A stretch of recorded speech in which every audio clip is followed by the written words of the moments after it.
Welcome to the San Jose Hockey Now podcast. Today, we are going to talk to Dan Boyle about when a player realizes that he is not the player that he was. What? And of course, with the Sharks, we're going to be talking about John Klingberg, Nick Leddy in that relation. Also, we are going to give I am going to give my case for Macklin Celebrini to be the MVP of the NHL this year. Touch on a little bit too, Shakir Mukhamadullin. I want to talk about his game recently too. But okay, before we get to that though, a word from our sponsor, Bring Hockey Back. So Bring Hockey Back, I'm wearing, after yesterday's loss, they deserve the Sharks t-shirt treatments. They're not the Sharks, they're the Sharks. After getting pasted by the Washington Capitals yesterday, 7-1. Anyway, get this shirt and other cool t-shirts, Sharks t-shirts and otherwise hockey t-shirts at Bring Hockey Back. Also, too, you can order hockey jerseys from them, custom hockey jerseys. BringHockeyBack.net, coupon code San Jose Hockey Now. Get 15% off. So once again, BringHockeyBack.net. Alrighty, so let's get into the conversation. Before that, though, Dan, just how have you been, man? We didn't get to talk to you our last podcast. You were in, I think, Santa Barbara. Yes. Also, too, actually, you'll notice that this is a two-man group today. So, I've eliminated all the competition. Just me and Dan now. Just do the ratings go down or do they go up? What's the? The ratings will go better without those other guys. Life has been pretty uneventful. Apart from going to Santa Barbara for the first time, I took my teenage daughters there just to. They're a junior and a sophomore, and they're getting at that age where we're starting to think about school. And there's I believe, a school you went to, the community college there, correct? No, I went to UCSB. Oh, you went to the university. I did not go to the CC. Oh, calm down. Anyways, I went to see both, and State Street was awesome. I have a bachelor's, not an associate's, Dan. I'm just joking. No, it's good. I loved it. I mean, besides, it was a little bit of a lengthier drive than I wanted. It took about 6 hours to get there. A lot of traffic, but pretty awesome little spot. And took a little bike ride into Montecito, I believe it was called. To the left, and it was great. We live in a very beautiful part of the country, and I had never been there, so it was pretty awesome. And let's nominate Dan for Dad of the Year. He also took his daughters to Billie Eilish, so how was that? I did. Oh, yeah, I did. Yeah. Well, what I didn't know was, so we saw her about a year ago in San Jose at the Shark Tank, and I don't know, I guess I lost track, and then I got, my kids pretty decent tickets for the show in San Francisco, and it was the same tour, so it was the exact same show. But she's one of those artists where the girls like her, and I like her a lot too. Like I would listen to her even if my girls didn't. She's kind of one of those. She's a little weird, and I like that. And I thought it was a great show. And with my teen girls, if I can get them to hang out with me for 3 hours, let alone if I can get out for half an hour, it's great. Let alone 3 hours. So we had a great night. We went and had dinner. I don't even remember where, but. Walked around a little bit and caught a great show. And she's great. It was the last show of her tour. So she's done now for a little bit. So your teen pop tastes are more Billie than Taylor Swift or Sabrina Carpenter? Sabrina Carpenter, no. I would say Billie Eilish, 1. I would say probably Olivia Rodrigo, 2. Okay. Only because I took the girls to that one too. And Taylor was great too. Saw her a couple times. Honestly, man, if my girls are having a good time, I'll like almost anything. So, but those are probably the top 3 shows and artists that we've been to in the last couple of years. Sounds good. I think I'm more of a Taylor guy, but that's, I'm old, so. Billie's good, man. Check out Billie Eilish. She's great. Billie's good? Yeah, she's okay. Yeah, I will. Yeah. Well, you sent me a picture of her in a San Jose Sharks hat too. She's a big. I think she's a big Dan Boyle fan, is what I heard. Is it? Yeah. She has a 22 jersey, not an Iorio jersey. So did I mispronounce his name? Iorio. You got it right. He's a Boyle jersey. Wow, disrespect, Dan. The shade, the subtweet by Dan Boyle. We'll even say the guy. Come on, man. His jersey's name right. Come on, man. Like take 23, maybe take 21, 22. Maybe leave that jersey in peace for a couple decades at least, right? Give me a decade. I think there's been other 22s though since I There don't was, think Iorio was the first one, right? yeah, there was another forward, Carpenter or somebody a couple years Oh, ago. Ryan Carpenter, yeah, I good think guy so. actually. I think so. But yeah, no, Yeah. no, I'm kidding, but it does feel a little weird to see it. Well, speaking of, that's going to be a theme of when you know you're not the player you were, and that's one of them when someone takes your jersey. Yeah, that's a sign that you are. And like I said, oh, by the way, let's talk about this. I just thought about this. So, do you guys remember a few weeks ago I complained or I talked about the shirt? So during the 2019 playoffs. Yes, you spilled beer all over your shirt. Yes. And then iPad came. I had to sign off on it, $65. Well, someone at the Sharks, Mr. Jonathan Becker, our good friend of the show. Thanks, Jonathan. I did a show. I did a game, TV, radio, and I was up in the booth with Dan Rusnowski, and somebody came over with a gift bag, and I was like, "What the hell is this?" And it was the Sharks giving me two shirts. Two shirts. One was probably from 1994. I think there was a there's a lot of dust. So thank you, Jonathan Becker, for a shirt that old logo. a shirt that no one wanted. It's the ugliest shirt I've ever seen. Zubair took that one. But yeah, I'm going to give that one to Zubair, and the other one was decent. But they had a little note saying you're not a nobody. So it was a very nice gift, and I wanted to say thank you to Mr. Jonathan for thinking about me.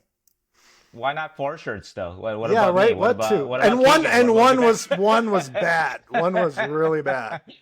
I got to see the bad one. I don't think I saw that one. It's a shirt that never sold. I don't think you could pay people to wear that shirt. It's pretty bad. Yeah. Jonathan seemed to think I would wear it, but I'm going to give it to Zubair. I think Zubair will make it look decent. It's his style, right? Mm-hmm. Speaking of, so Zubair is still in Spain. Keegan is working today, so there is no Keegan's Prospects Corner today, unfortunately. They should be back next week. You know, every week, moving target. I'm traveling a lot, too, so moving target to get everybody on the same show. I'm golfing a lot. Headed to Dallas. That dude's not traveling a lot. I'm golfing a lot. Dan prioritizes his golfing, though, and fair enough. I do. Yep. But let's talk some Sharks now. Yes. And so just a quick bit of news. Michael Misa, he was sent down to the AHL for a conditioning loan. He will play this weekend. They also play on Wednesday at San Jose at Tech CU. I'm not sure he's going to play that game. All this leads up to possibly, I don't know, but he did not confirm or deny whether or not he's going to World Juniors. And Sam Dickinson's also a possibility for that too. So we'll get to that a little bit later when we talk about the Sharks' defense. Anyway, Canada's training camp starts on December 12th. So those are the big dates. But if you want to catch Michael Misa, I think this is going to be a lot of fun actually to watch him down in the AHL. He says he's going to be on the power play with Chernyshov, with Musty and Cagnoni on the power play. His 5-on-5 line looks like Lund and Wallstrom, so there's no Saginaw reunion there. But anyway, so Michael Misa down to the AHL. Yeah, I mean, I think we all in the hockey community expected that. They weren't going to rush him into the lineup every night. We kind of figured as we got closer to December and we saw the injury happen, kind of felt that this was going to be one of those things where he was going to be, taken through slowly. And again, it's going to be his decision whether he goes to World Juniors or not. If I was a betting man, I'd say he's probably going to go, although I have no inside scoop on that whatsoever. Same. Yeah. And then they're going to have to make a decision, obviously, what they want to do moving forward into the new year with him. Yeah, we talked about this extensively on the podcast before, where I think the NHL tape that Michael has put out so far, he isn't quite NHL ready, but a guy can get better from October to January. So I wonder, we talked with him today, and he talked a lot about, he had a lower body injury. It's like he had an ankle injury, and he has been able to work on his upper body over the last month. And that's one of his that was one of his issues early on, the strength and the quickness. So if he gets a little bit stronger, hey, maybe after World Juniors, the Sharks will say, we're going to keep you on for the whole year. So we'll see about that. But I think that's one of I would not rule out that maybe they send him back or that they keep him. I'm not sure either way how that's going to go. Yeah, I wish I had an inside scoop for you. If you send him down, if you send him back to juniors, it's what is he going to improve? Can he get better? I don't know that he can. Maybe you're better off, keeping him, and it depends. I'm not equipped to answer that question, but I think I don't know that they're going to send him back to junior, to be honest with you. You have a good instinct on that, though, because I spoke with Shane Wright about this, and Promote That article again came out last week. And Shane had that experience in 2022-23. He started the season with the Kraken. He was the number 4 pick of the 2022 draft. And then he went to the AHL for a conditioning loan, and then he went to World Juniors. And after that, the Kraken decided to send him back to the OHL. And I asked Shane just what that experience was like. Like, what did he learn as a player? And he was pretty honest. Actually, it was, I thought, a very good interview. Shane said, actually, like, it was just more about just enjoying hockey and having fun and trying to win the Memorial Cup and things like that. But there wasn't a lot of chance for him to learn to be necessarily a better defensive player, because you're just not putting those opportunities there where you're being challenged, I guess. I think that's what he's trying to get at. So I thought that was a very honest interview by him. How is the junior team that he would be going to? Are they decent? I don't know. Oh, I actually don't even know that. I don't know how they're doing, but that would be a factor too, right? If they have a chance at a Memorial Cup, then you have that's a good, but if their team's average at best, borderline playoff team, then you're like, do I want to send my top guy there? I don't know. I'm not Mike Greer. Obviously, those guys know a lot more than I do. They know him personally. I don't. They know what his makeup is.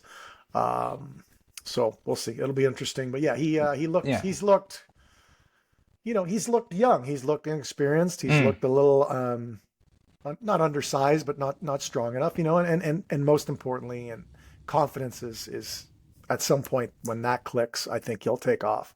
Even, I was going to call him Smitty, but you see the growth just within a year. Certain guys when they have it. But yeah. Anyways, the two things I wanted to add to what you just said is that if they did send him back to the OHL and say Saginaw is not good, Saginaw would probably trade him for a mint at the OHL trade deadline, because that's what I forget what Shane Wright's original OHL team was, but they traded Wright.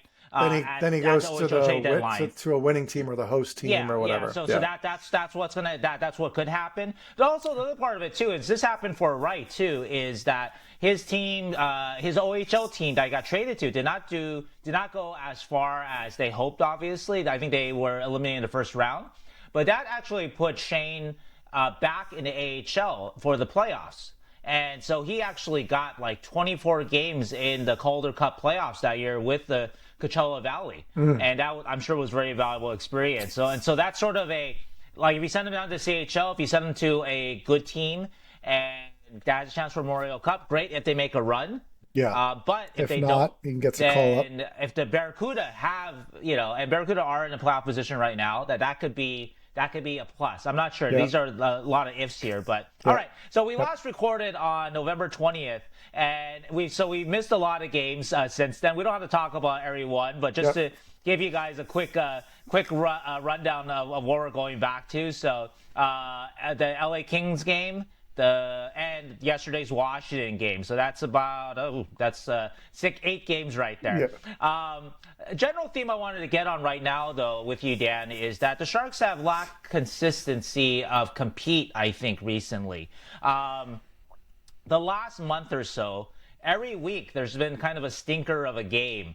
So obviously yesterday was Washington, a 7-1 loss. Last week was Colorado, a 6-0 loss.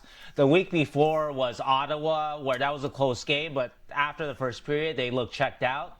And then the week before that was the Calgary. It was a close game. It was 2-0, but that was because of a Askarov, and the Sharks were terrible in that game. The Sharks had kind of built some degree of consistency of compete before that, I think. If we want to go back precisely, the Pittsburgh game early in the season to right before that Calgary game, they beat Minnesota in overtime 2-1. There was a stretch of 13 games in there where they didn't win every game, but there was generally a strong kind of compete level, I thought. Yep. So anyway, what I asked you, Dan, is what is kind of the next step for this team? You know, I asked a few guys this, and they're not going to be the Colorado Avalanche overnight. They're not going to be a wagon like that. It's just not how things work in a rebuild. Yeah. But for this team where it's at, you watch them a bunch this year. You've been in locker rooms. Like, what is sort of the next immediate step that they can that's reachable to improve as a group? Well, you mentioned the word compete, and as good as they were, and that's why when I did TV a month ago, they had the playoff picture up. I was like, really, guys? It's like mid-November. I'm like, you learn, even Celebrini and Smith and some of the younger guys, you learn that it's one thing to be hot for 6, 7, 8, 10 days, or games, excuse me. But in the NHL, it's 82, soon to be 84. Yeah, yep. It's a fucking grind. And I always broke down the season into three. This is just my personal thing. The first 20 are very easy to get through. Mm-hmm. The last 20, because you're excited, it's a new season, blah, blah, blah. The last 20, you're usually fighting for a playoff spot. At least I was. That middle 40 is the grind, which this is what we're in now. And I've seen the same things. I haven't seen every game, and some of the games I do watch on record, and I'll watch certain most shifts, but and there's lazy mistakes, and I don't necessarily think the players are lazy, but you get into these bad habits of you get tired and you get lazy. And, I remember when I played, I talked to myself a lot. I probably looked like I had like Tourette's or something, but I would constantly like verbally out loud to myself, like get up the ice or stop, just little cues that like would like remind me, like, cause it's easy games 25, 28, 29, 35. When you're going back to back, it's very easy to get into bad habits because you do get tired. And I noticed on some of the goals, some of the younger defensemen, you could see that they just kind of like, it's like a let up almost. And it's not that they're necessarily lazy players, but they're making lazy plays. And I think the season's getting to them. So to summarize, I would say just, that's where your veteran, your coach, your leadership reminds the guys, hey, every shift. And I often tell people now that I'm retired, like it's fucking like for some guys, it's 15 minutes a night, 12 minutes a night, 20 minutes a night. This is just give it your all, work very hard, and you're going to lose some games, especially when you're not loaded or, from top to bottom with an all-star roster. Your work ethic has to be there every night. And I feel like it's lacked a little bit, occasionally, like you said, with the stinkers and with some plays. Yeah, I think you make an interesting point too. Those first 20 games, the Sharks definitely surprise a lot of people too. It's exciting, yeah. Right, and you don't have that element of surprise anymore.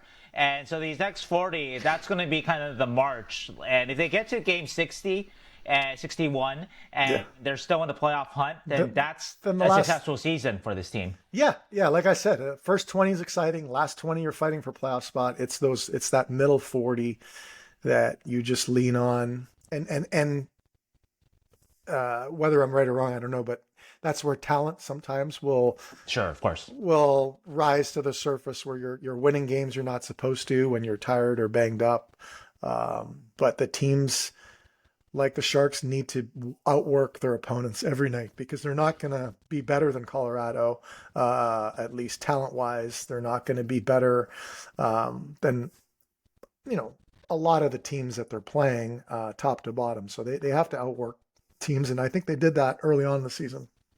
Yeah, I think they were feeling themselves. They're like, hey, we're actually kind of good, and they have that excitement. But now, and Warsawski has said this, that you've had some success, and now you get a little complacent, and that's not an unusual thing for just human nature. It's not even Sharks or a sports thing. Yeah, it's again, fortunately, back to my 6 years in San Jose, the 40 middle portion, we weren't great every night, but we had Joe Thornton, we had Patty Marleau, we had Logan Couture, we had Brent Burns, we had the long list of players, Ryan Clough or whoever, guys that could win you a game, take over a game. And the Sharks are getting there. We're slowly getting there, but we're not quite there as far as depth goes to be able to win most games, with your B and sometimes your C game. So the effort for me as a coach is what I'd be harping on, like work. Yep.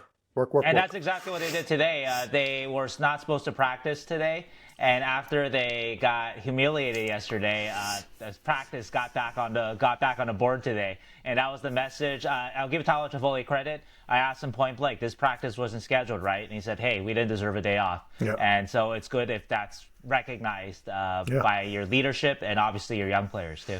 Yeah, and just the game last night, obviously a couple of goals were just goals, but a few of them, we call them flybys, guys that just kind of skate past their man, or sometimes it's something as simple as guys trying to do other people's jobs and then their man gets left open, Sure. at least on a couple of goals. That's what I saw, where it's like you have to, there's that element of trust where if everyone does their job, then most of the time it'll work out. Once in a while, some guy's going to get beat, and so be it. But I don't know. It wasn't pretty to watch, obviously. Last game. Well, speaking of talent, though, let's talk Macklin Celebrini. We got to talk Macklin Celebrini on every episode. We are contractually obligated to do that. Yeah. So the Macklin Minute or the Macklin Hour. So we haven't found a sponsor for that yet. But anyway, though, I want your thoughts on this. So I was asked to take part in an anonymous poll for the awards, NHL awards. No longer anonymous, though. No longer anonymous. Well, you know what? I don't mind. This is like I said, this is not a consequence. This is not the final vote, obviously. But I thought I put in Macklin as my MVP, and this is my argument. So Macklin has, well, let's see, the Sharks did score yesterday, but Macklin has points in 40 of the Sharks' 80 goals, so 50% of their goal. That's got to be the highest, and I'm pretty sure it's the highest in the league. You would think. He is also a good, maybe not a great two-way player, but he is a good, attentive two-way player. He leads the league in puck battles, which I'm writing a story about that. He leads all forwards in puck battle wins. That's crazy. He's 19 years old. He leads all forwards in puck battle wins, according to Stathletes.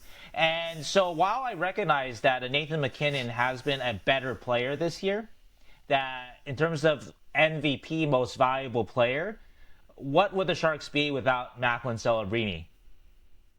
Yeah, you don't have to sell me on it. I mean, you're right. If you remove a certain player from a team, when I look at an MVP, if you remove that player from a team, how drastically different will that team look? And some teams, no matter what, if you're talking about an MVP type player, the team's going to suffer. But if you take MacKinnon away, yes, the team will suffer. But there's a lot of other people that can carry the weight there. Whereas I think when you take Celebrini off that team, I think it's a huge drop off. And you mentioned almost 50% of the goals he's involved in. So I think that's a pretty important statistic for sure. And like you said, I think for me, it's not even the stats. It's the eye test for me, his work ethic, his defensive game, his compete level. He's doing all the right things in it at 19 years old too. I mean, he's certainly, you don't have to sell me on it. I would need to see who the other guys are and right. If I had a vote, but I certainly think he would be in the top 5 for sure right now. Oh, the other part of it too is that as of that, when I put in my vote, and I think even as of today, even though they got spanked yesterday, the Sharks had the last wildcard spot. And that's unbelievable. Yeah. I mean, that's on Macklin and obviously Askarov too. So let's not forget Yaroslav there. But, yep. But though, that's, if the Sharks end up the season in the playoffs and Macklin has the season that he's having, he might well win the MVP, which I think, Macklin hates these comps, but Crosby did that, I believe, in his second year. So yeah, well, what we touched on earlier, there's 60 games to go or whatever, so there's a long way to go. But for sure, at the 1/3 mark, or he's if you said he was the MVP, I'd be 100% on board with that. All right, I'm gonna double check this because I want to be right about this with Crosby, the 2000 Hart Trophy winner Yep, I'm looking at Sidney Crosby's face. Okay. I want to ask you one question, Dan, actually, that we talked a couple weeks ago about Macklin, where he was in the league in terms of superstar, where he is in sort of like compared to your career, and if you had played with any superstars. And a little aside though, before we get to that, because I'm going to forget this little nugget. I did talk with a player, not with the Sharks, not kind of directly involved in any of this kind of stuff, and I was really interested in what this player thought of Macklin. And Macklin, he thought, maybe top 10 was a little aggressive for Macklin, but he said, top 20 for sure in the league, top 20 player. So, but he also did note though that for Team Canada, he would definitely pick Macklin over, like with 100% over Bedard. Was very clear about that. So I just thought that was a little tidbit, just insight from a player. But anyway, my question to you, Dan, though, is so you had kind of said like, hey, maybe you hadn't played with a superstar before, and of course fans will jump on that and be like, wait, you played with Joe Thornton, you played with Patty Marleau. But what I want to ask you, Dan, is because I realized when you were talking about it that the Joe Thornton you played with wasn't exactly the 2005-06 Joe Thornton that won the Hart Trophy. He was, crossing 30, still a great player, but was he a top 5 player at that point? Maybe like top 20 also, I don't know. So I just wanted to kind of to get your thoughts about that, the distinction, and kind of where a guy like Jumbo was at his career when you played with him, or a Patty Marleau, or any of the other kind of great players that you played with that maybe you wouldn't qualify as a superstar, or maybe you would now you think about it again. I think the way that it was the way that I was interpreting the word or my definition of superstar. I can probably name 10 to 12 guys off the top of my head that are possibly Hall of Famers or soon to be Hall of Famers. Obviously, Patty, Joe being 2 of them, Marty St. Louis, Vinny LeCavalier, Brad Richards. But none of them were 19. I didn't play with anyone at 19. So that's a big distinction. Those guys were all established mid-20s type players, or early 30s.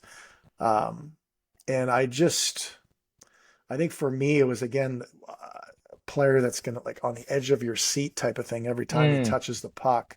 And you had mentioned Pavel Bure, and I had talked about it. Pavs was on the offensive side of things, yes, for sure. But overall, just kind of like that.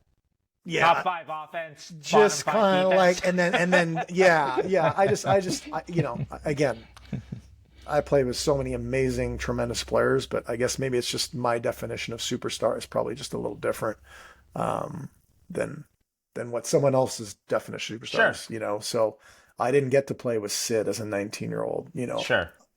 But had I played with him as a 19-year-old, he would have probably been one of those players, or McDavid, obviously, with what he's doing. But yeah, I think, I mean, the is it objective or subjective? I always get those wrong, but objective. Objective. It's an objective thing to say someone's a superstar. That's a subjective thing. Subjective is the reverse. Subjective is just basically your opinion. Objective is trying to be removed from it, unbiased opinion. I always get those two mixed up. So whichever one is the right word, that's what I mean. It's again, I played with a lot of amazing Hall of Famers, great players, but for me, this kid's a superstar. Who actually, just in your career, just curious, who had the very best season that you ever played with? Just like that year, they were just the very best player you played with in that particular season. Probably Marty St. Louis. Okay. Did he win a Hart in one of the years? He won a Hart. Again, Marty was so good, but I don't know. He wasn't like I don't know. He was so good. That was probably the best season that I've seen as far as just coming through clutch, hardworking, just the type of player you want on your team you want to play for. Yep. 2004, by the way, also the year you guys won the cup. There you go. Yeah. Okay, so I have a crazy opinion here, and I vetted it with a scout, and he didn't laugh in my face. And so I want to ask your thought on this one. So as I was doing my voting, I looked at Selke, And I actually thought really hard about Alex Wennberg. I thought really hard about him. And Alex, and again, I have an article coming out on this. Alex actually leads the league in turnovers forced for a forward, which is kind of, that's, I mean, grant the Sharks are defending a good amount, so that gives them more opportunities to force turnovers. But though, the Sharks are better than last year, so they're not on their heels as much as last year, I think. And anyway, the fact that he leads the league in this stat, I mean, he's ahead of guys like, more celebrated guys like Ryan O'Reilly. He's ahead of Macklin. Macklin's actually top 5 in this category too. And we've seen Alex hard match against Nathan McKinnon and other players and do pretty well at home. Is that crazy to you? I'm gonna also show what the scout said to me too, but like, and I didn't put him in the end because I thought I can't really put in a objective vote and have 2 Sharks as my trophy winners so far because I'm very careful not to do that. Yeah. No, I've actually voted. Let me interrupt. I voted on the trophies for the last 7 years. I am very, very careful about not being biased and not giving the award just to Sharks. Last year, a lot of fans still give me shit about this. I voted Macklin number 2 in my Calder trophy. I had Hudson 1, Macklin number 2, and Dustin Wolf 3. So because I thought Hudson had a better rookie season. Yeah. Even though I thought that Celebrini would be a better player long run. Yeah. But anyway, so you were saying, Dan. Well, I would say that I watch the Sharks and I don't watch the other teams, so I wouldn't have the educated knowledge enough to say him versus someone else. I would say on the Sharks. Okay. I would say on the Sharks for sure. You could tell he's a responsible two-way player. Is very good at carrying the puck from one end to the other. He seems to have a calming presence. I just don't know enough about the other teams and as far as like an award right now to see, who would be up there. I mean, in my day, Patrice Bergeron won it like 55 years in a row. But he had an offensive side to it. So I know that Selke is for the defensive forward, but I think Patrice had an offensive. It's become a two-way award kind of. Yeah. So if you're strictly a defensive player and have few points and whatever, I don't think you're going to get it. So I think offensively he would need to show me a little bit more, even though it is a defensive oriented award. So yeah, I would say on the Sharks, yes. In the league, that's probably a stretch for me. Okay. But I don't watch the other teams either. So I don't know. There's probably somebody out there that is just as deserving, and if not more deserving, I just don't know who it is. Frankly, too, it is a weak year for this award. Barkov went down. Kopitar is last year, and Kopitar isn't quite the player that he was. Obviously, Bergeron's not around, so it is a weak year for the award. But I will say that I just want to defend the position that the scout did not laugh in my face. The scout was like, yeah, I can kind of see it. But now, if you are a Sharks fan, you're thinking Alex Wennberg, UFA, is going to command so much at the trade deadline. The scout did say straight to my face, though, that I think that people hold Alex did not play that well for the Rangers when he was traded to the Rangers. Same kind of position. He was a big Rangers trade deadline pickup. Yeah. And supposed to help the Rangers win the Stanley Cup. The Rangers did make it to the conference final, but Wennberg wasn't at his best in that run, and so I think that the sort of the, how do you say it, the GMs and scouts will hold that against him and his trade value. So and as a player, you got to remember too. I think we touched on it. Yes, the player when he gets to be UFA will have dollars and cents in the back of his mind, but there's something worth. This is a team that's giving you a pretty good opportunity. You're very well utilized here. You're well liked. Does it make sense to go chase another million somewhere else to be not used properly or, not as happy or on a losing team or a place with less attention like here, which is maybe, as opposed to New York.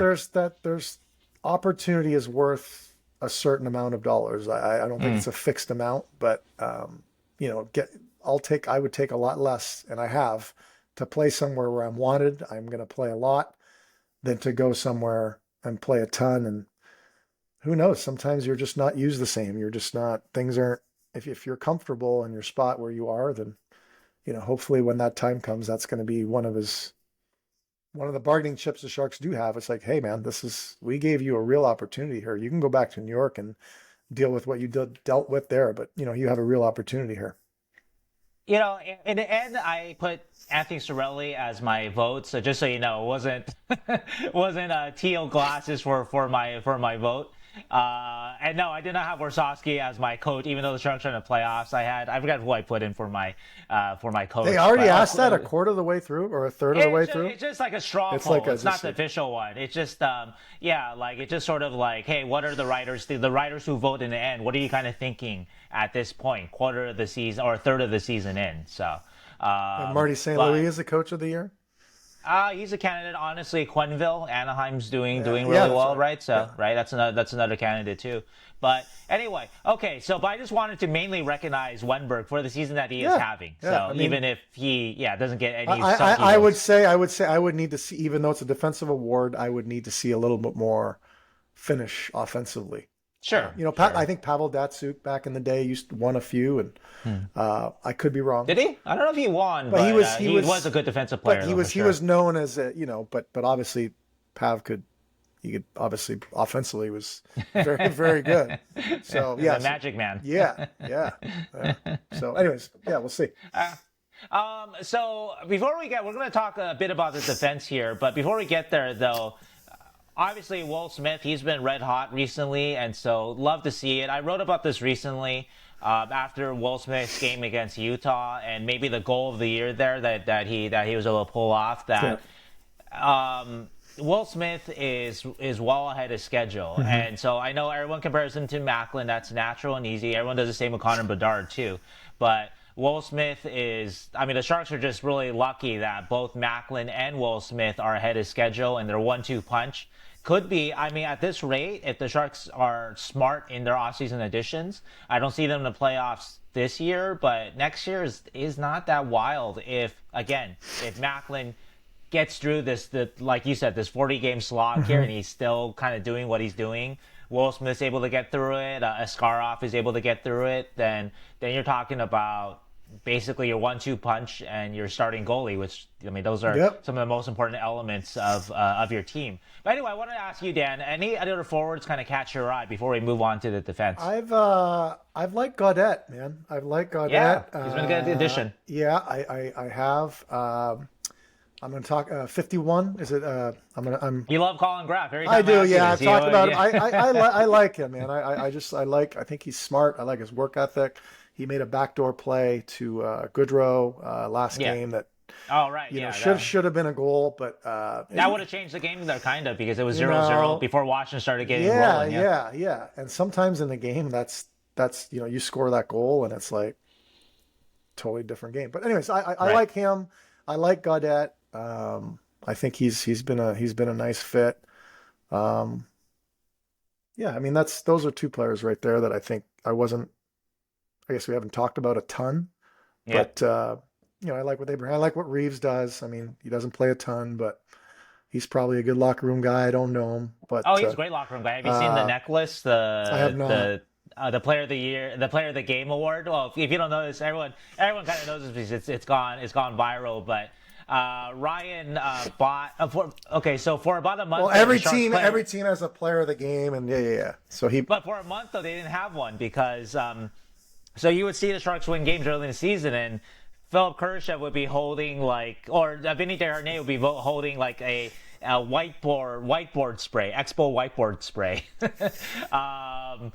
Sometimes he would just have a puck. Yeah. Just all kinds of odd items. Someone had hockey tape one day. Odd items around the locker room. So I was like, wait, is this the theme of the Sharks? But no, what happened was Ryan Reeves had purchased, he bought a Player of the Game award, but it just was stuck in the mail. It just wasn't getting delivered.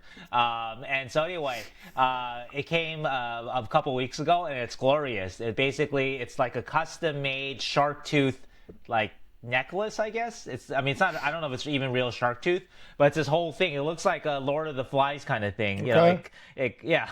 I don't do social media. That's probably why I haven't seen it. But so is it player of the game or player of the month or Player of the game, Okay. like in the locker room, like only after a win. yeah. After a win only. Only after a win, Gotcha. they hand it to each other. Yeah, a lot of teams do that. We had in New York. Yeah. In New York, we had a hat.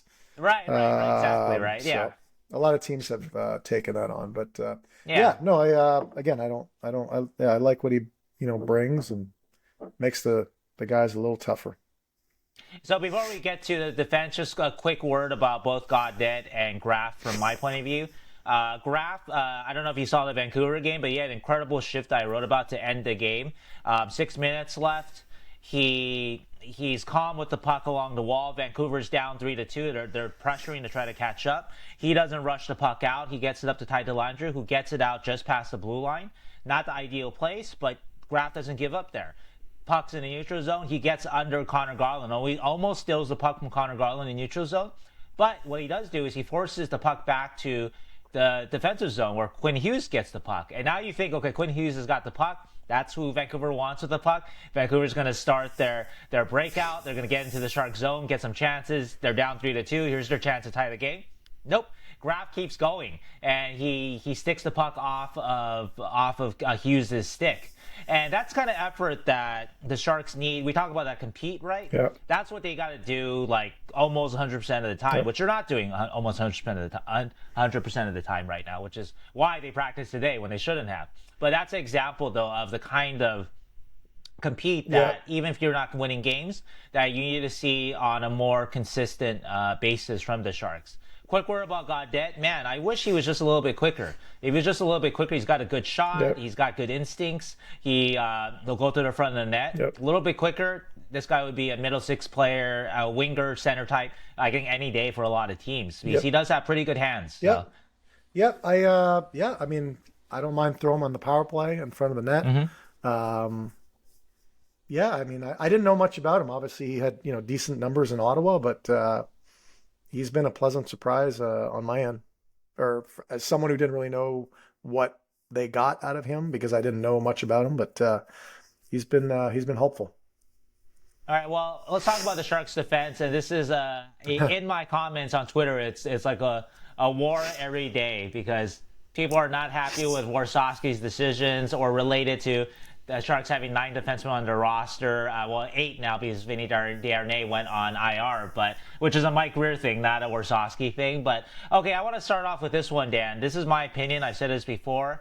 I think that there are only 2 defensemen on this roster who are everyday defensemen that the Sharks will probably not scratch for this at any point this season, and that's Dmitry Orlov and Mario Ferraro. Mm-hmm. Do you dispute any of that? Am I missing anybody here? No.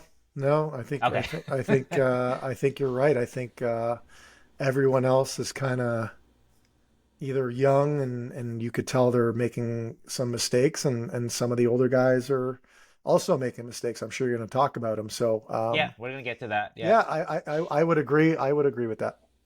Okay. So one guy I want to focus on the younger side is Mukhamadullin because I think that,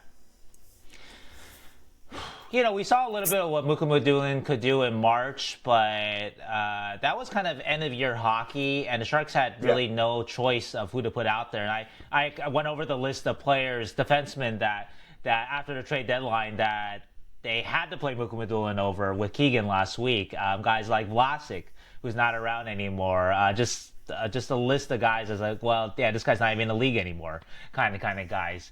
So now he's got to compete with different players, and I think he struggled.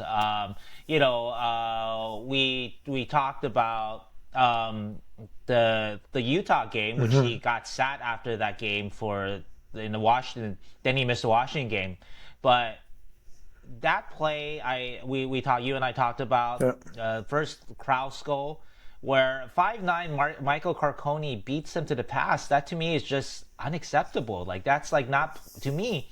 Like on a playoff team, you're not playing on that team. For this team, okay, but. What do you think of just overall his play and just the inconsistencies? I liked him a lot earlier. I did. I mean, obviously, with the size and the reach, I think he was with Darnay quite a bit. They formed a nice little tandem there. But it's Ferraro, I think, yeah. With Ferraro? He was with Ferraro. Yeah, Did he not play with Desharnais? Dickinson did this year. Oh, Dickinson. But Mukhamadullin yeah, was, you know what? You're right. yeah. Sorry, that's my 17th Modelo. I'm kidding. Sorry, my brain was. You're right. Sorry, I mixed them up. No, I liked him a lot earlier, but like you said, like the goal we discussed the other day, it felt like a lazy. I don't know. I don't want to say he's a lazy player. I thought that was a lazy, lackadaisical play that you just kind of like are very nonchalant. That's the word I was looking for. Very nonchalant. And I just mistakes are going to happen, but I want the mistakes to be hardworking. You know, I can live with those kind of mistakes. The nonchalant kind of like, you know, I didn't like that. I didn't like that one at all. So I think there's definitely potential there. Obviously, New Jersey thought so as well, drafting him as high as they did. Sharks saw something in him to go get him. So obviously, I think there's a ton of potential, untapped potential there. But yeah, there's certainly been a drop off in his game for sure the last couple weeks for sure. Yeah, the talent is for sure there, but if you talk about like the mistakes of maybe engagement, or if you're not sure if the guy is engaged or not, I mean, going back a couple of weeks, the pinch against Seattle that I don't remember who scored, but basically he pinched and nobody was there, and the puck went up the middle of the ice, so he totally missed on that. There was this is not as serious, but not tying up Geeky in Boston, the Boston goal that you and we discussed too, and the 2-on-0 that against Ottawa that got behind him. Not all his fault, obviously, because there was a bad line change too, but you let a 2-on-0 behind him. That's not a good look. And then Paterka too. Paterka in not the most recent Utah game, but the one before that, Paterka gets behind him too. Those are ones where like if he might give you like 80% of his game might be pretty decent, but those mistakes are just like those are like just cost. You're giving up goals. Yeah, you're just literally giving up goals. Yeah. I again, this is where the coaching staff or even the defense coach has a big say in how they treat him, how they talk to him, do they work with him and his confidence? Is it positioning? Is he reading things incorrectly, or is he just nonchalant? Does he lack the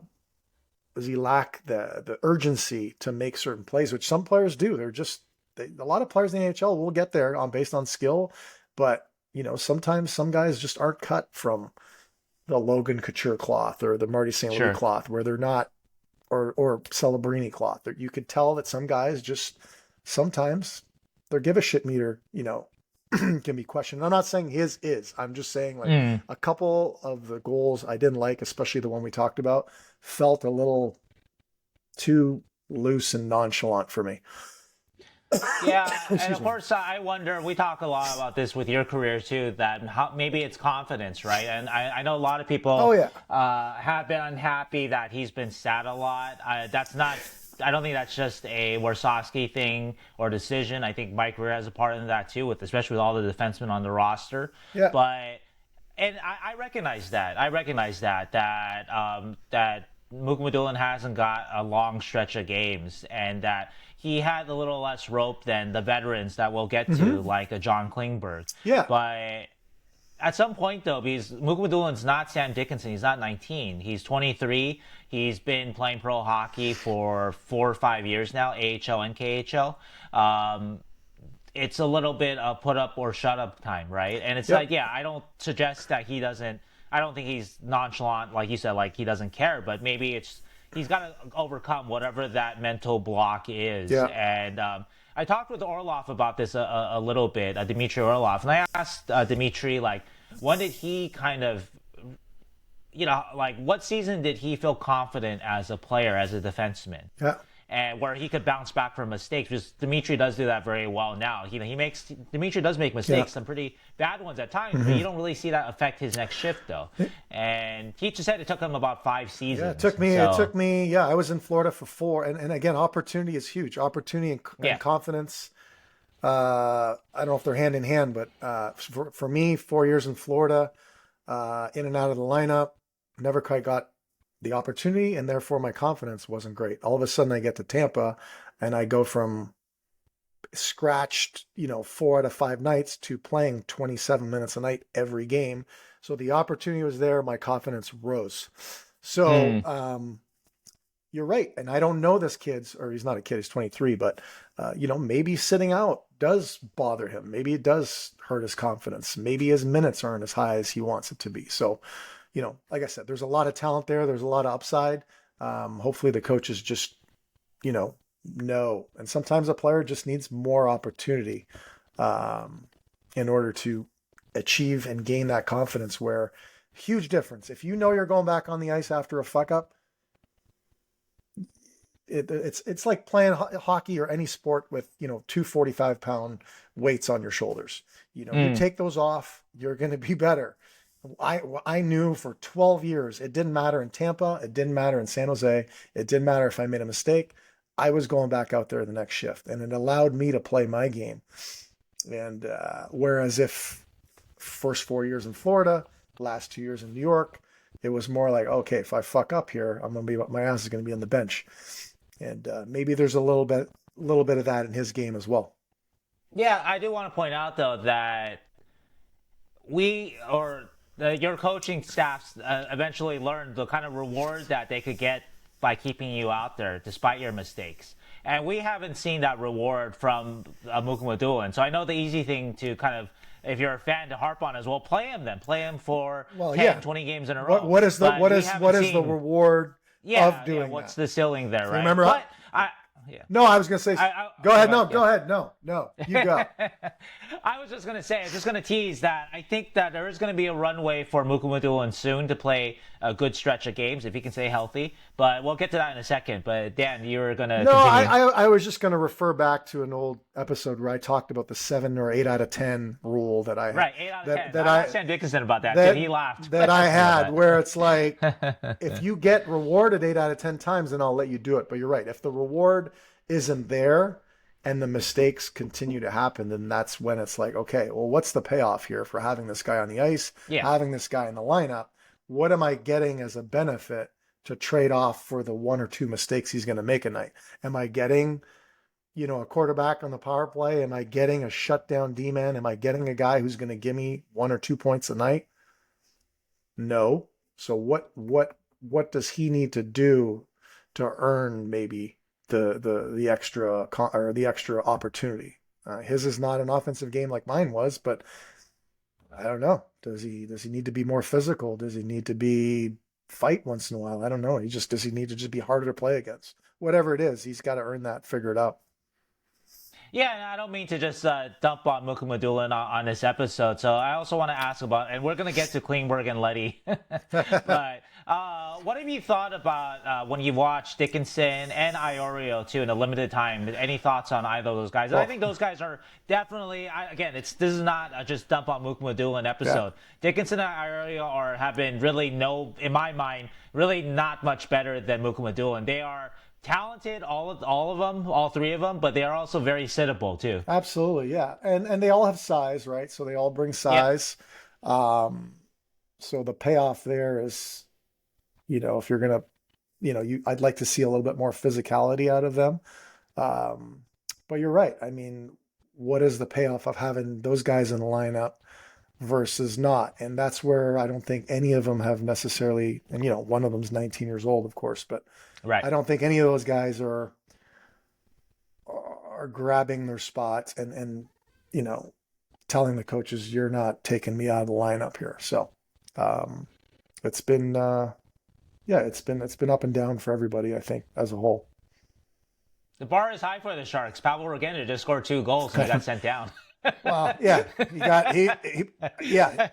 I saw the goal he scored last night. Did he even touch it? I mean, I don't know. I mean, it was like his first goal. I don't even know if he scored it. But to Pavel's credit, though, he goes to the net. He went to the net. He goes to the net. He did that last year with the Barracuda. He actually is, at least in the AHL, he's actually a very good net front player. Yeah. NHL, maybe just got a little lucky there. Yeah. Either way, though, he was in the right place. Yeah, absolutely, yeah, for sure. Yeah. But anyway, I think the runway here for Mukhamadullin, though, is if Dickinson goes to World Juniors and if Darnay's on IR right now, and Vinny has kind of established himself as close to that in maybe the Liljegren category, where maybe they're not an everyday Sharks defenseman, but they're a little bit higher in sort of the pecking order than maybe the young guys, because they do enough. Vinny obviously on the PK there. And so that could be a runway for Mukhamadullin to get a good stretch of games and really, okay, here's your 10 games. Okay, you did it last year when you got some games in a row. Do it again. We'll see, though. Yeah, that's just sort of a thought on my part. That I think that for Sharks fans impatient with the 8-9 defensemen and whatnot, that it would make sense for Dickinson to go to World Juniors and just, again, play 20 minutes a night, be a star, or possibly Canada's number one defenseman, because Matthew Schaefer's not going. And so kind of like Michael Misa, just get that confidence with the puck and put up some points and play against your peers. Yeah, I want to agree with you, but I still think something's got to click at the NHL level. I've never been in the position to have to go back down necessarily per se. The most comparative thing you never got that. Well, the most comparable thing I can do is NHL to AHL. So I started my first season, played 40 games in Kentucky, got sent up, and then got sent down. And how can I say this? Like I could. This is actually, I don't want to sound cocky or I could do what I want in the AHL. Like I could, sure. You know what I mean? Something still had to, so you can send me back down to the AHL or juniors and I can be the best defenseman down there. But at some point it has to click at the NHL level. So for me, I still think that, I still think it has to be done at the NHL level. You know what I mean? Like, I guess there's something to be said about going down, finding your confidence, finding whatever, feeling the puck again or whatever. But at some point it has to click at the level that you're at, playing against the best players in the world. Oh, sure. Absolutely. But I think that it just is a good opportunity for Dickinson just to, again, just play a lot. Well, yeah, the World Juniors to play for Canada, right, to win a gold medal. I mean, yeah, that's literally a life opportunity that you're giving a kid to have a life experience, that he's going to be amazing and learn how to win and learn to compete and stuff. And then he takes that back to his NHL team. And, I think, there's something for that's worth quite a bit. Yeah. And I think, again, that does alleviate maybe some of the roster pressure, maybe. So we'll see on that. But the last kind of big topic I want to get on before we take it out here is, I want to talk about your mortality as a hockey player, right? And I don't want to say that Klingberg and Leddy, like they may have some good, useful hockey left in the tank. Yeah. But I think it's also fair to look at that they are not the players that they were. It appears. Yeah. That they used to be great players, both of them. Yep. Let's not forget, Klingberg was a top 6 Norris guy a couple times. Leddy was a top 4 staple for playoff teams for a long, long time here. But that, we saw Klingberg last night in Washington. He was bad. And he's been, I don't think he's been as bad on the power play as people make it out to be. He still moves the puck really well. But some of the worst plays, though, in terms of just getting stuck high and getting eaten alive by the penalty killer, that wasn't just a last night thing. I mean, I think over the last month or so, you can point to 3-4 other times where he's just been taking advantage of high, and he's holding onto the puck too much, trying to do too much with the puck, and then he's getting swarmed, and then it's an odd man rush out of the way. I mean, it's just kind of unacceptable hockey if you're trying to make it to the playoffs, at least. So anyway, Dan, I just want to ask you, though, and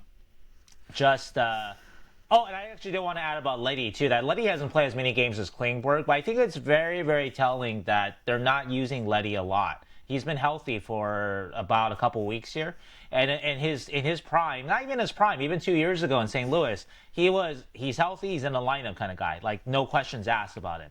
But age catches up with everybody. I talked with a couple scouts about him just to make sure, just to verify the Sharks' usage of him. How the Sharks are using him tell you that they don't see him as an everyday player anymore, obviously, because he's only played a couple of games over the last couple of weeks, and he's been healthy. Scouts say, yeah, they think that he has lost a step, and Nick Leddy in his prime was considered the most beautiful skater, the best skater in the league. Not pure speed, but just his footwork, right? His edge work. Yep. So if he's lost that, then he's lost a lot of his game there, unfortunately. So I just want to say that about him. Klingberg, what he's lost, we can kind of see it's a little more, it's in our face, kind of, with some of the turnovers. So, but Dan, just want to ask you, and again, we're not saying that these guys are done by any stretch, but for you, though, as a player, what happens on the ice for you that that moment that I'm just not the guy that I used to be? Yeah.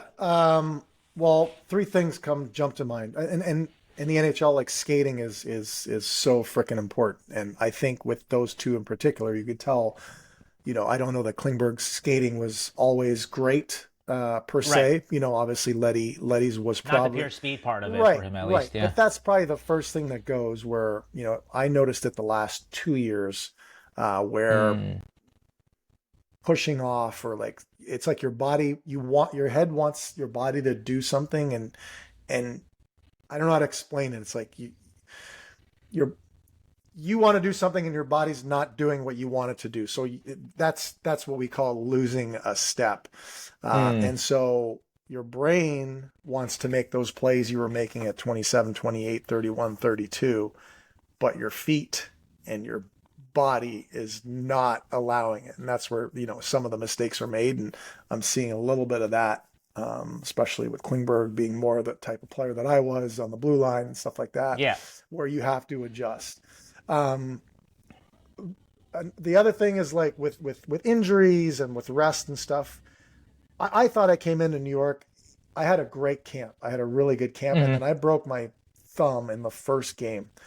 And then the recovery were, like, back in the day was a non-issue. It just takes that much longer to like to get back into it.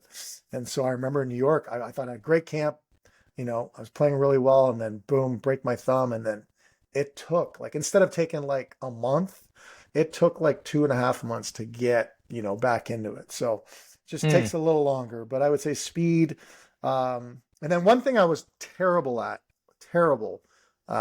was taking a lesser role. I think accepting a lesser role is something that I was not very good at. So in New York, asking me to play 14 minutes a night, in and out, like, I wasn't good at that. A lot of guys can be, and I sucked at that. I get an F for that. I wasn't very good. I wanted to be on the ice. I wanted to play every night. But some guys do a better job of accepting the reduced roles and can be a really good presence in the locker room and embrace what they morph into. I just wasn't very good at that. And I don't know these two players. I don't know if they're having a hard time, playing less, being in and out of the lineup. But for me, it was very, very difficult up here to accept that. And I think that's something that those guys probably need to accept. I just didn't do very well. And then the third thing, and I cannot speak for them. I don't know them, but it's the pilot light. I call it the passion for the game. You could tell my last 2 years, it was starting to, like, almost like looking at a fireplace where the pilot light was, like, going out. And it's just your passion for the game, waking up, wanting to go to the rink, 21, 22, 32, 35, you're excited, but as you get to 38, at least for me, 39, like, fuck, it was like you combine it with playing less, you combine it with being, you lose your passion for the game. And I'm not saying these guys have, but we're just talking about when it's time to be done. Is most guys, it's when their body gives up on them. But for some of us that are able to make it in our late 30s, and some guys in their 40s, you just, at some point, you just lose your, I've got, Ovechkin, he's got his 900th goal now. He's got the most goal, I don't know. Does he play another year? Maybe he doesn't. I don't know. But sometimes, what are you playing for at some point? I had won a gold medal. I had won a Stanley Cup. I was seeing my ice time being reduced. I was in that lineup. I just lost the passion. So with those two guys in particular, what I'm seeing is just having to adjust to their bodies maybe changing a little bit. Right. You're trying to make plays that you can make with your eyes closed 2-3 years ago. And then, I don't know, you want to push off where you would normally cut a guy off. All of a sudden you push off and you don't get the push you want. And all of a sudden you're fucking 3 feet behind the guy's going down on a breakaway, where it's like 2 years ago, you would have pushed off no problem, cut that guy off right away. So right. Little things like that, you start to notice and going, why the fuck isn't, what? But that's just the clock. That's the body saying, I've had enough here. Yeah, I did want to mention with Leddy that he was coming off an injury this year, so maybe that is a part of that. Maybe we'll get a better Nick Leddy in a couple of weeks or a month. I don't want to put that past him. I think with him, just based on, again, everything's based on just an opinion. What I've gone through, I'm sharing with you guys what I've gone through. Where his recovery in the past could have been quicker and instant. I feel as you get older, it takes longer. So maybe a month or two from now, all of a sudden we see the guy that they went and got. Yeah. You touch on the mental grind part of it too, and I didn't know that about your time in New York. You're always considered like a positive locker room guy. Yeah. I was positive with the guys. I'm sure you weren't negative, but like, how did that kind of, when you're down on yourself, really, like you just feel like you maybe speak up a little less, maybe you give out a little less advice. Not that, again, you're not a negative presence, but just you're a little more in your own world, maybe. Yeah. You certainly, and again, we had a good team in New York, and we had a lot of leadership, and you don't want to be the guy with the bitter beer face walking around, moping around all day. You don't want to do that, but certainly. You try to put on a face and you try to be there for your teammates. But when you get in that car after practice or after a game on your way home, I wasn't happy. I was fucking pissed off, and it's like, and we had a good team, but I just, I could tell like I wanted more, or, whatever it is. You put on a face when you can. You try to be as good of a teammate as you can. Just some guys are way better at adjusting than I was. I just, I did not like a reduced role. I did not do very well with it. Do you think just for yourself that you could have extended your career if you just accepted, just being a third pairing guy? Probably, yeah. I mean, you see guys do it, right? Like Taves is doing it now. Oh, yeah. Players do that, right? Yeah, I retired. I was 39 going on 40. I had teams that wanted to sign me. I had 2 kids. I didn't want to put them through that. And for me, it was my pilot light went out. I was just like, no, I could have kept playing because I was a decent skater. I think that allowed me to play a little longer than, most defensemen. Not too many defensemen will get to play into their 40s. But yeah, it would have had to have been me accepting a reduced role, and I couldn't do it, man. And I'm just being honest. And some guys are great at it.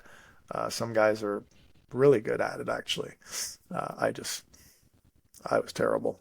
I didn't like it. Yeah, I think you see that with Klingberg a little bit in the sense of he's doing things that you're like, what are you doing? But I'm sure that these are things that worked when he was in Dallas or when he was in his prime. And they asked, when San Jose signed him, they asked him to come here and be the PP1 like he used to be in Dallas, not be that secondary role they had in Edmonton. How old is he? He's 33 now. Okay, so he's had a lot of hip issues. Yeah, so maybe it's more that because I mean, 33 I felt great, 34 felt great, 35. 36 was my concussion year, so that was a big part of it. But no, I at 33 I don't think that's. But he does have hip issues. So I think he moves reasonably well. I think a lot of it is that he just the decision making. Again, if you a little bit like Mukhamadullin, if you take out like the 10% of the brain cramp kind of errors, that you're way happy, or you're like, okay, maybe this guy can play for us every night. Whereas like a guy like Leddy, Leddy is still, I mean, like I said, he was such a great skater, so he's still a great skater, but again, maybe like yourself, where it's just not quite what it used to be. And then you have to rely on other things to kind of get by, right? And to survive in NHL. Yeah, I remember a time when I was with San Jose, and I want to say it was my third year. I had a broken foot, and I played. I remember because I did an interview with Jamie Baker, and no one knew because back when I played, social media wasn't a big deal, and you didn't have to disclose all these injuries, and so I played. I want to say, God, it must have been 4 to 6 weeks where if you saw me walking home, you'd be like, "What's wrong with him?" But for whatever reason, I could, back then it wasn't as well covered. But I did an interview with Jamie Baker, and they're like, "Well, what they were like, he was like, you're really coming together. You're playing well." And I just didn't think about it. I was like, "Yeah, it was hard with the broken foot." And he goes, "You had a broken foot?" And I'm like, "Oh shoot, I shouldn't have said anything, right?" It was like a moment in time, but it reminds me of like, I did play with a broken foot for 4 to 6 weeks, and although I was 33, I was still the same thing. I was trying to make these plays that I was making a week before I broke my foot, which I could make in my sleep. And I was trying to make these plays. So imagine instead of being a broken foot, it just being your body being older. I was trying to make these plays, and I was slower, and everything was slower. Everything was like I wasn't. And I remember the mood at the time was that Dan Boyle was getting kind of older and slower, and the clock was, but I was like, no, I was just I'm in pain, So, I think as Klingberg or whatever, maybe he's trying to do stuff that his body just used to be able to do, and now he's not, or maybe it's something else. Who knows? What do we know? Right. And how hard is that acceptance of needing to change your game, though, which maybe you pieced out on? But. Well, I mean, again, if it's injury related, and you do have to adapt and adjust, and even at his age, you got to learn to adapt and adjust, and put yourself in a different position and try something different. And obviously, if something's not working, you gotta not do it. 8 out of 10, I'm good with. 4 or 5 out of 10, no bueno. Is that what you got to in New York, where maybe it was like a little more 5 out of 10, 6 out of 10 for some of these things? It was different in New York. It was. We could spend a whole podcast of my time in New York. It was tough because, my time in New York was different. I had a great team, and we had a President-winning, team. But I was asked to play a game that I just like. I remember them, a weekend saying, "I want you to put it off the glass," and I was like, well, why am I here? That's not what I'm here for. So my time in New York is different. It was more of a battle of like the way they wanted me to play versus the way that I'm.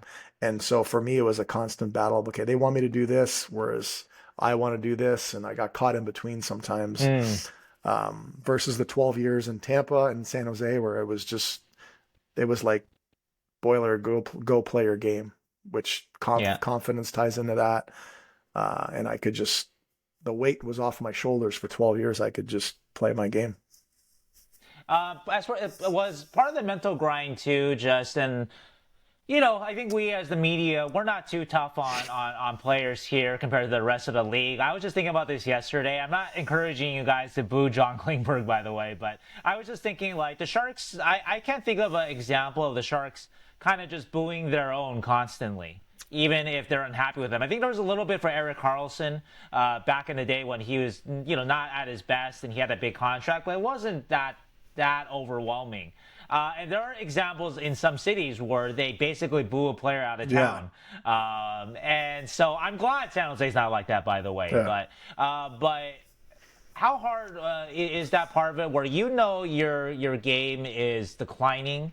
There's expectations of your career that what you've done. People expect the same of you, of what you've done before, and so people are asking you about it. I'm going to give John especially a lot of credit. John is very upfront. He'll always talk. He always tries to have a smile. But like you mentioned, though, driving home, he must be thinking about it. And anyway, just how tough was that part, the additional side of media and maybe fans too, just you're not who you were, and they're seeing it. It's hard, and again, there's so many variables. Like there's opportunity, there's confidence level. There's what are they telling the player in the locker room that you're just, there's just so many variables, because sometimes players are doing what they're asked to do and the result is shitty and you blame the player, but the player's doing exactly what he's supposed to do. So yeah, there's too many variables. I'm sure, I don't know him at all, but hearing boos, I can't imagine would be great unless you're in the opposing arena. That's the best. I loved hearing boos when I went to other, in LA, you get to booed all the time. That doesn't happen when you're in San Jose, right? No, you don't want to do. You don't want to get booed. I don't think so. I mean, we would get booed as a power play unit or something. That's fine. We take it as a team, as a unit. But no, as a single player, that's got to be tough. And I don't care what player you are and what face you put on and what you tell the media, or when you get in your car, that's a tough one. And I guess for me, I'm going to harp on the same thing again. Are the mistakes made out of laziness and out of nonchalant, or are they just, if the effort's there, I think there's something that we could work with. And so I think, sounds like he's a good guy. He's trying, so I think those are mistakes that we can work with and correct. Yeah, John's mistakes, I think they look from a distance like maybe a little nonchalant, but I don't think they are, though. He's trying to make I don't think that they would keep kind of playing him if that was the case. So just, to say that. But I guess my final question then, we'll leave here is, I mean, you played against John Klingberg kind of in his prime. I remember, you played against Nick Leddy in his prime. And so, not to just spotlight those guys, but what are you seeing just in terms of just what they can do now as opposed to what they used to be able to do? Yeah, well, Leddy's not fair. I just haven't seen enough of his game. I know back in the day he was a tremendous skater. Obviously, he's won. He was big part of the teams that won in Chicago. He wasn't just like a nobody. But his skating was obviously his bread and butter. And then with Klingberg, with Dallas, I mean, him and Niskanen kind of both very effective offensive defensemen. Niskanen a little bit more of a skater, but Klingberg was very smart, better with the puck kind of thing. So effective player for sure. Very effective players in Dallas. And again, there's just too many unknowns, and it's still fairly early in the season, But yeah, I mean, it's got to be tough on them. We expect the power play in San Jose has been pretty good for many years, and we had me, and we had I guess Erik Karlsson, and you've had your staple quarterback back there with Brent Burns. Sorry in about between, that. Burnsy in there. So it's a tough position. It's a tough position. You got to deliver, and he's in a tough spot. And anyway, I guess the way that I would kind of sum it all up is that, just going back to the beginning, that I think there are only two defensemen in this lineup that deserve to be every night, which is really a kind of so if Warsawski has to go back to Klingberg, I understand, because I don't think there's any clear-cut choices. I do tend to agree that, okay, Mukhamadullin, he's kind of at a put-up, shut-up time, so maybe just give him a stretch of games and see if he can put up. And so we don't have to talk anything more about his confidence. And here's 10 games, figure it out. So I think that could be good. But otherwise, besides that, Dickinson, I understand kind of the yo-yoing with him. He's just 19. He can take it. And besides that, who else should be in the lineup? Liljegren has looked great some nights, and some nights I'm like, sittable, right? I question, some of the stuff that's going on. But again, I'm not into the locker room. I'm not I don't know what's going on. Is he making mistakes based on his reads, or is it like team reads? I don't know. I just know he's looked great at times, and sometimes, not so much. But yeah. I mean, Ferraro, I think, the effort is always there. But beyond the effort, though, that he's actually, when he's on, very good, I think, one-on-one defender. He's got that quick twitch that's always valuable. Defending, and Orlov obviously is an all-around game, and Orlov is cool with the puck, and he's physical too. He hits people.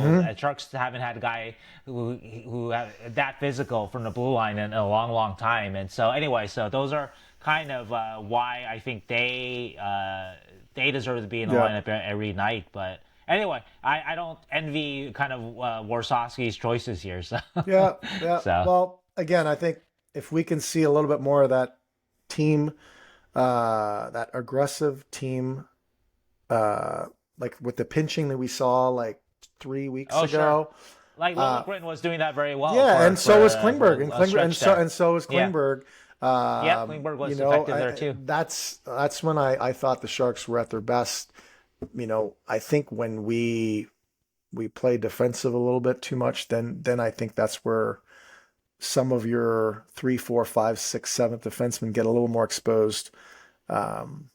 So hopefully we can get back to playing that offensive style, aggressive with forwards backing up the D, pinching, but it's a. I mean, ability is there. Dickinson and Mukhamadullin move well too. So yeah. So let's go. How did we do today, Sheng Peng? I gotta go pick up my kids. Well, I've only had 2 Modelos. How we did. Yeah. Oh, that's a good thing to clear up. So. Yeah, just 2 Modelos. That's all. That's all right, people. I'm all right. All right, guys. Well, thanks again for having us. So, excuse me. Hopefully, we'll get more of the team back next week. We'll see. But all right. So good to see you, Dan. And we'll see all of you soon. Ciao, buddy.